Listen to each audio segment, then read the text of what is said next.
सुमधुर असणारा हा आंब्याचा रस सर्वांना आवडतो आणि उन्हाळ्यात तर प्रत्येकाच्या घरी हा रस बनतो. पण तुम्हालाही असा अनुभव येतो का, की हा रस थोडा जरी वेळ ठेवला तरी काळा पडतो आणि त्याची चव बदलते?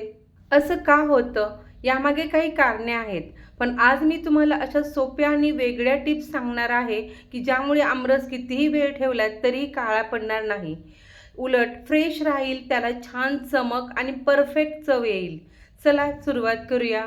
सगळ्यात सुरुवातीला आंब्याचा रस करण्यासाठी जे आंबे आपण घेतो ते ताजे असावेत. हाताला असे मध्यम मऊ लागायला हवेत. तुम्ही ते पाहू शकताय बघा, की जो आंबा आहे त्याला अशा सुरकुत्या पडलेल्या आहेत. म्हणजे हे आंबे रस करण्यासाठी योग्य झालेले आहेत. जास्त पिकलेले आंबे असतील तर रस लगेच काळा पडतो आणि त्याची चव सुद्धा वेगळी लागते. इथे रस करण्यासाठी मी 4 आंबे एका भांड्यात घेतलेले आहेत आणि हे एकदम फ्रीजमधलं पाणी थंड झालेलं आहे. त्या पाण्यामध्ये आपण हे आंबे भिजत घालूया.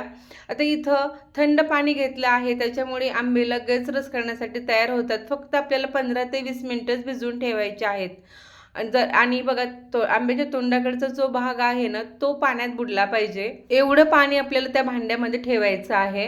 असं केल्याने आंब्यातील उष्णताही कमी होण्यास मदत होते असं म्हणतात. आता बघा 20 मिनिट झालेले आहेत आणि मी आंबे असे चांगले कापडाने पुसून घेते आणि एका प्लेटमध्ये ठेवून देते. आता सर्वांनाच माहीत आहे, की आंब्याचा रस करताना पारंपरिक पद्धतीनुसार आंबा हा थोडासा मऊ करून घ्यावा लागतो. तुम्हाला माहीत आहे का, की रस करण्यासाठी कधीही ॲल्युमिनियम, लोखंड, पितळेचं भांडं किंवा प्लास्टिकचं भांडं हे वापरायचं नाही. कारण त्यामध्ये रस हा लवकर काळा पडतो. रस करण्यासाठी सिरॅमिक किंवा काचेचंच भांडं वापरा. आंबा चांगला मऊ झाला, की त्याच्या तोंडाकडचा भाग काढून टाकायचा आणि आंबाचा त्या भांड्यामध्ये मी पिळून घेते बघा. असं पटकन पिळला जातो आणि व्यवस्थित सगळा रस आपल्याला पिळता येतो. रस करण्याची ही एकदम सोपी पद्धत आहे. परंतु कधी कधी काय होतं ना, आंबे आतून खराब असतात, ते समजत नाही. मग चांगल्या रसामध्ये एखादा खराब आंब्याचा गर हा पडला जातो आणि सगळा रस हा खराब होऊ शकतो. आणि सांगू, खूप महत्त्वाची टीप आहे, ती मी या व्हिडिओच्या शेवटी सांगणार आहे. त्यामुळे व्हिडिओ हा शेवटपर्यंत नक्की बघा. हा रस मी या कोईपासून सुद्धा सगळा वेगळा केलेला आहे आणि चांगला पिळून घेतला. आता हे एका भांड्यात ठेवूया. आता इथे मी दुसरी पद्धत तुम्हाला सांगणार आहे, ती पण खूप सोपी पद्धत आहे. बघा, तोंडाकडचा भाग थोडा चाकूने कट करून घेतला आणि आता हे आंब्याचं साल आहे ना, ते असे सोलून घ्यायची. त्याला अगदी कमी आंब्याचा गर लागलेला असतो. त्या पद्धतीने आंब्याचा रस केला की आपल्याला समजलं जातं, की आंबा खराब आहे का, कुठं काळा पडलेला आहे का, किंवा कोई खराब आहे का. म्हणजे व्यवस्थित आंब्याचा रस एकदम छान बनवता येतो. आंब्याची साल सगळी हाताने अशी सोलून घेतली आणि एका प्लेटमध्ये ठेवलेली आहे. आता हा आंब्याचा जो गर आहे ना, तो असा चाकूने त्याचे सगळे काप करून काढून घ्यायचा आहे. आंब्याचा हवेशी संपर्क आला की तो पटकन ऑक्सिडाइज होतो आणि काळा पडायला लागतो. त्यामुळे आपल्याला बऱ्याच गोष्टींची काळजी घ्यायची आहे. इथे मी या आंब्याचा सगळा गर असं चाकूने काढून घेतला आणि जी कोय आहे ना, ती सुद्धा चांगली पिळून घेते आहे. म्हणजे या कोयला सुद्धा काही जास्त गर राहणार नाही. कारण हा आंब्याचा रस आहे, त्यामध्ये मी कसलंच पाणी वापरणार नाही. कारण पाणी घातल्यानंतर हा रस लगेच काळा पडतो आणि आपल्याला उन्हाळ्यामध्ये हा पाणी घालून केलेला रस हा आपल्याला बादला जातो. हा रस आपल्याला कितीही खाल्ला तरी पण आपल्याला बाधू नये म्हणून सुद्धा मी काही टिप्स देणार आहे. आंब्याची जी आपण साल काढून घेतली होती, ती साल सुद्धा मी चाकूने क्लीन करून घेतली.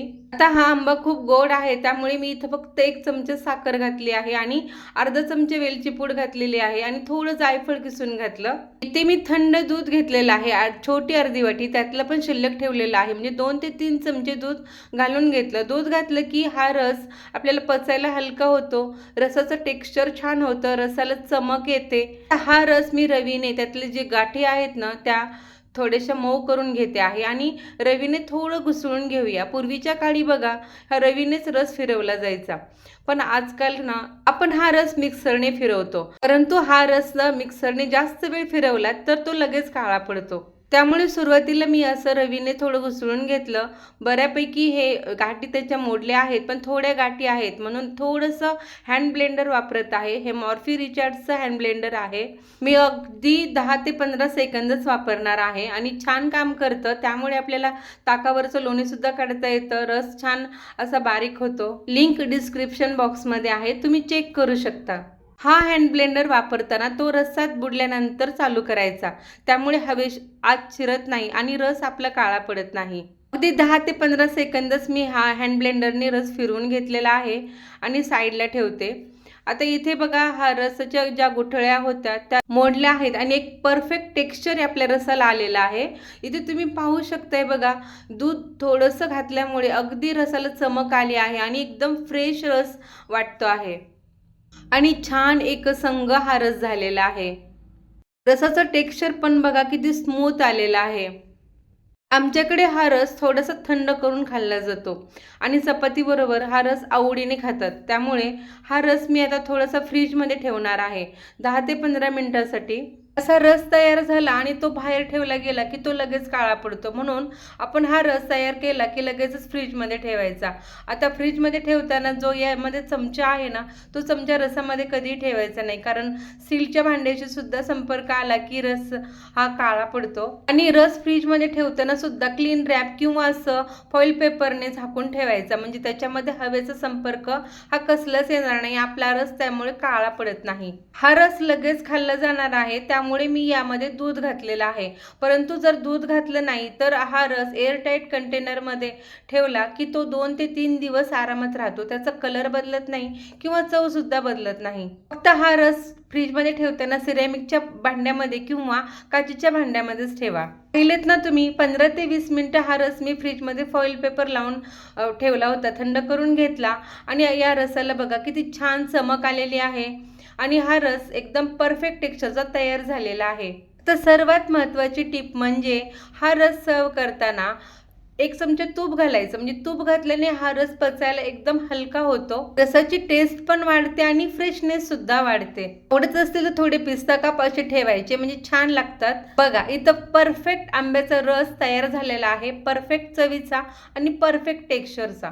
तुम्हाला मी सांगितलेल्या या टिप्स आवडल्या असतील तर एक लाईक करा आणि हो, आपल्या वर्षाच केक्स अँड आर्ट्स या चॅनलला सबस्क्राईब सुद्धा करा. तुम्ही रस करताना कोणत्या टिप्स वापरता हेही मला कमेंट करून सांगा. परत भेटूयात अशाच मस्त रेसिपीजमध्ये. धन्यवाद.